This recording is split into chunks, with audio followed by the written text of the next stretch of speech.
have to say. Good morning, CSL Midtown. It is so good to be with you again. I don't even remember the last time I was here. But I'm here again, and I'm excited to share this talk with you. I've changed it 11 million times. So if the quotes don't come up in order, that's why. So you know our CSL monthly theme is the flow of coming and going, breaking barriers, celebrating women then and now. And I'm going to talk about faith. And since it's Women's History Month, I'm going to talk about the founding women of the New Thought movement. I love the fact that Barbara incorporated the fact that there's a yin and yang to all things in life, that feminine energy and that masculine energy, and it flows through all of us, the divine feminine, the divine masculine. We are all truly incarnations of the one spirit, filled with its love, filled with its strength and its power. And as adherents of science and mind philosophy, you know, we are all taught to be mindful of our thoughts. That if life is not going the way we want to, we can change our thoughts so that we can have a better life, better circumstances. We are reminded that our thoughts and our feelings are creative, and that the indwelling spirit is ever responsive to us. But sometimes the element of faith is not emphasized enough. Now, Diego, I think it is out there online. Yes. Not this quote, Diego. I added this one. Ernest Holmes, the founder of Science and Mind and Spirit, he said in the Declaration of Principles, also known as What We Believe, he said so beautifully that we're surrounded by a creative mind, which receives the direct impress of our thoughts and acts upon it. Yet sometimes this creative mind, the subjective mind, doesn't seem to be working for us. Oh, make no mistake, it's always working, but maybe not in the way we want it to, because we don't necessarily have a true understanding of how it works. I've had members come up to me and tell me that they don't feel connected, or they don't feel like they're in the divine flow of life. I've asked them, what do they think the reason for this is? And one of the most common responses is that their prayers and treatments are not answered. And the more I ask, and you know I'm going to dig a little deeper, and the more I dig a little deeper, at the root cause of their inability to connect with the creative process and bring forth that which they desire to be, to do, and to have in their lives is a lack of faith. They express the lack of faith in the indwelling presence, not being able to connect to it, a lack of faith in the law of mind, creative process, because they're not really sure of how the thing itself really works. Now, Ernest Holmes, he even defines faith for us. But first, he tells us that faith is the power of prayer. Faith is the treatment that we can use and bring about in our lives. He even defines faith for us and tells us that faith is a mental attitude which is so convinced of its own idea, which so completely accepts it, that any contradiction is unthinkable and impossible. So when we think about prayer, when we think about treatment, if he's telling us that faith is that mental attitude which is so convinced of its own idea, it's so convinced of that affirmation or that treatment, which then is completely accepted by us to already be an established fact in our lives. So then if that's the case, then any contradiction to our treatment and our affirmation is completely unthinkable and impossible. You know, he wrote that in the Science of Mind book in all capital letters. It's on page 283. It was just that important to him that we get this point, that he took the time to make it all caps. And a lot of times I've discovered that individuals' lack of faith have a lot to do with a superficial understanding of how the law of mind works, or how the science of mind principle works in general. In times like these, I'm telling you, we need to have a solid understanding of what faith is and how the creative process works in answering our treatments. And I find that having examples of people that have put faith into action and have had outstanding demonstrations, results, can help build our faith in the universal law. Again, this universal law is always responsive to us.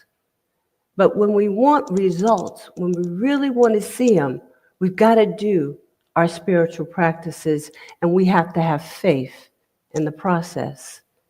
And since March is Women's History Month, I want to talk to you today about the women who were at the forefront of the New Thought movement in its beginnings. These women had absolute faith in a power that was greater than they were, and they had demonstrations during some of the most challenging and trying periods in American history for women. But first, before we get into that, and we will, I want to ask, have you ever asked yourself, why do we even have a Women's History Month? Have you ever asked yourself that? Have you ever asked why we have any of these commemorative history months? Last month, I gave a talk on Black History Month, and I pointed out the fact that Black history, as well as women's history, have always been a part of American history. So why are we celebrating women? Why are we celebrating Blacks, South Pacific Islanders? You see, their history has been purposely omitted from the American history narrative. And we have been taught a sanitized version of our American history. And Blacks and women have been purposely omitted because the true facts about their collective histories, interwoven together, will reveal a very disturbing picture of America, the land where not everybody was free. We have been lured into accepting that women's history and all of the other historical commemorative months are sufficient enough to make up for the fact that they have been omitted from the mainstream American history narrative. You might ask, what is the spiritual relevance of the lack of women's history in mainstream history?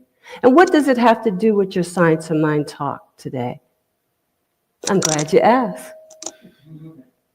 Because if a true telling of American history in America had been interwoven into American history from the very beginning, it would show that women's unalienable rights and their freedom have been denied for centuries.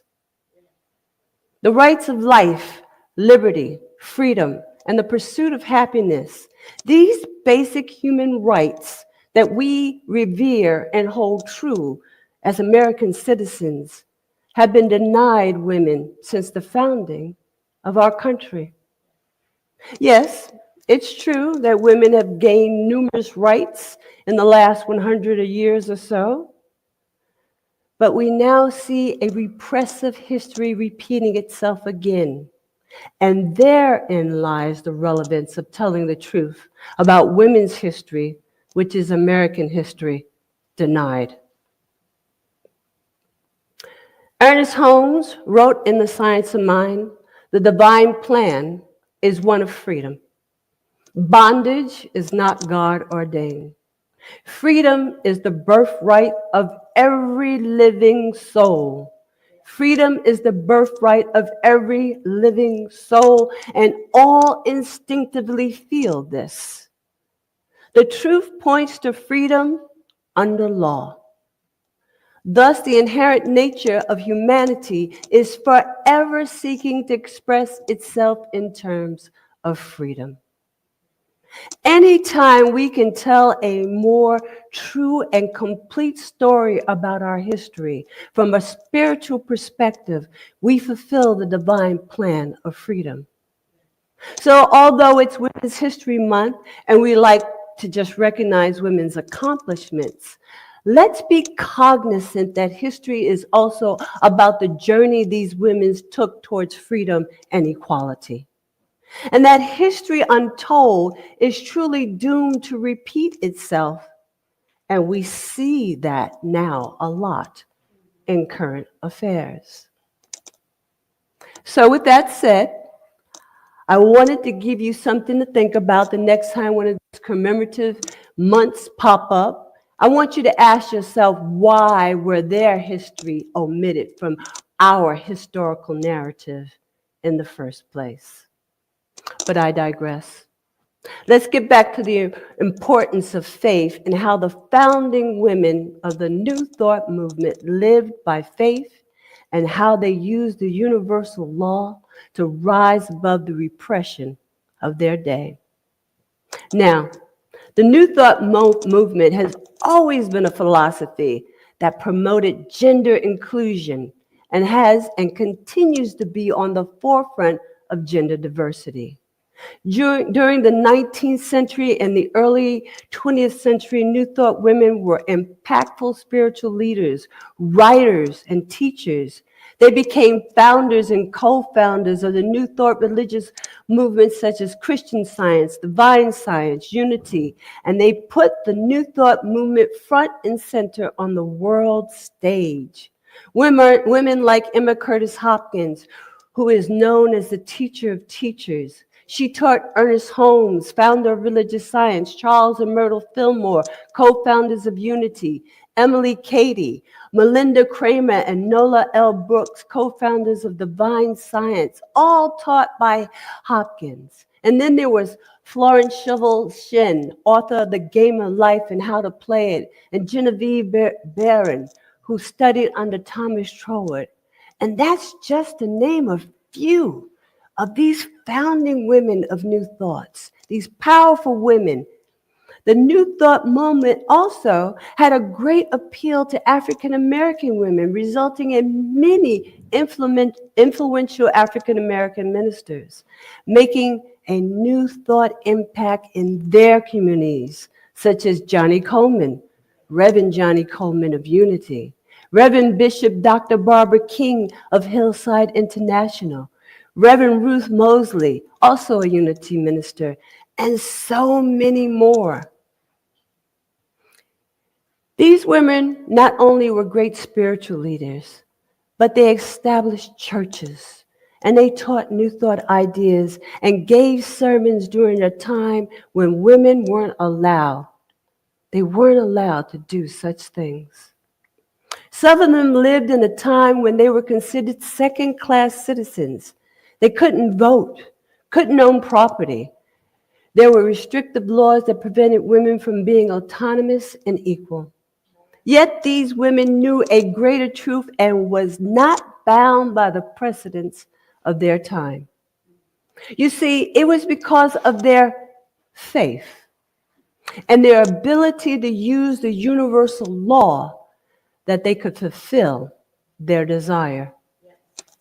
They did not yield to patriarchal rules or limitations. They didn't let gender or race stop them from knowing that they were divine incarnations of spirit and that their word was law unto the very thing they declared to be true. And they declared that they would teach, preach, build ministries, write and publish spiritual books, found and co-found religious institutions. And it was done unto them as they believed because of their faith. These women knew that when they aligned their thoughts, words, and actions with the indwelling presence, they knew that with faith, all things were possible unto them.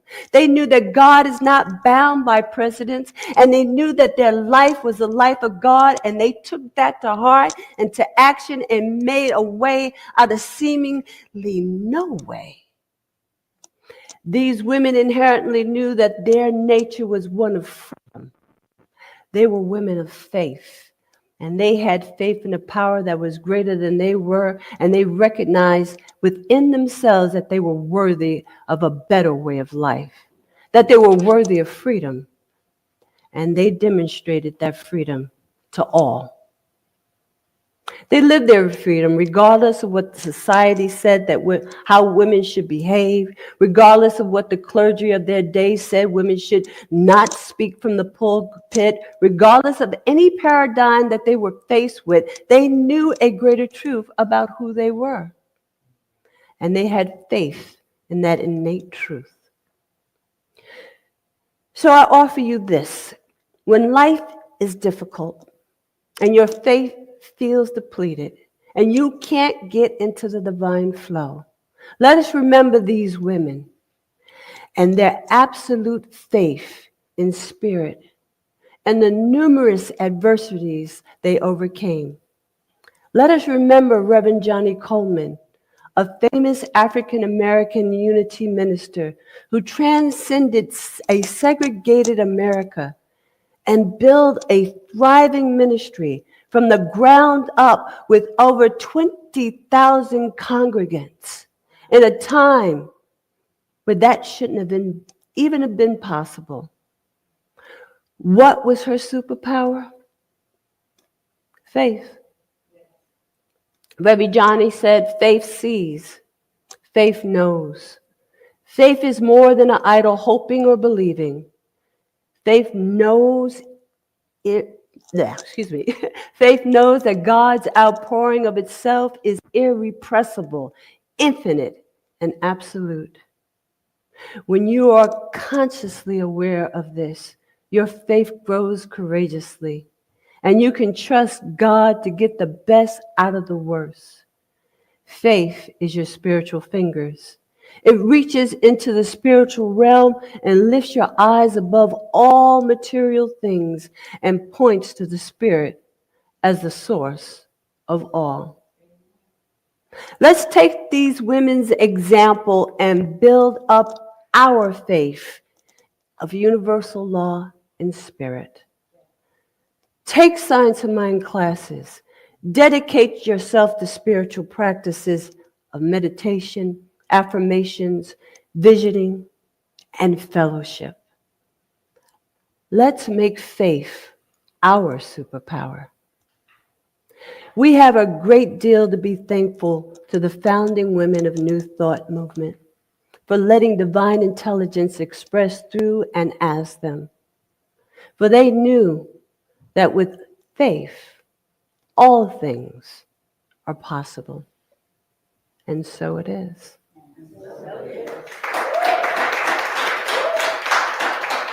So let's take this moment to turn within and know that as we go forth this day, that there is only one mind, one power, one source that is back of all things. And that it is the yin and the yang, it is the coming and the going, it is the alpha and the omega. It is the divine feminine and the divine masculine. It is what we are. And we have faith that when we believe that a thing is already ours, so shall it be done unto us. Have that unwavering faith and know that Spirit is always there, always answering. The eternal yes has already been given. And so we move into that knowingness right here and right now, and we let it be so. And together we say, and so it is. Thank you, CSL Midtown.